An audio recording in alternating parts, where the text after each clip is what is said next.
If I had my life to live over again, I would have made a rule to read some poetry and listen to some music at least once every week. A man who dares to waste 1 hour of time has not discovered the value of life. Ignorance more frequently begets confidence than does knowledge. It is those who know little, not those who know much, who so positively assert that this or that problem will never be solved by science.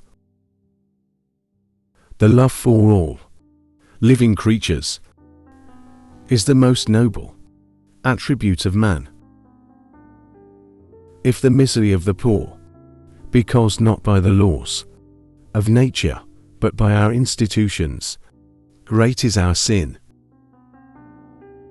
The mystery of the beginning of all things is insoluble by us, and I for one must be content to remain an agnostic.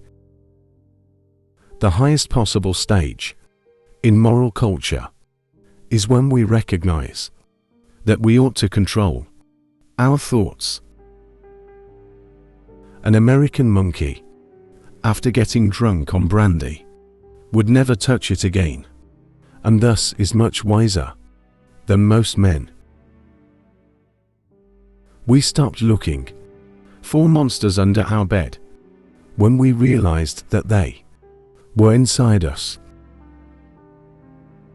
Intelligence is based on how efficient a species became at doing the things they need to survive. Blushing is the most peculiar and most human of all expressions. We must, however, acknowledge, as it seems to me, that man with all his noble qualities still bears in his bodily frame the indelible stamp of his lowly origin.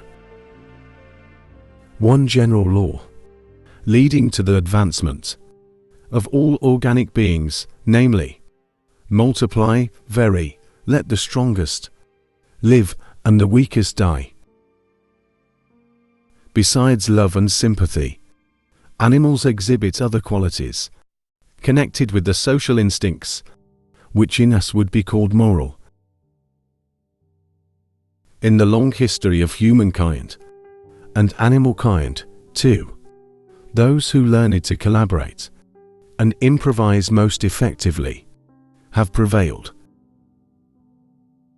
We can allow satellites, planets, suns, universe, nay whole systems of universe, to be governed by laws, but the smallest insect we wish to be created at once by special act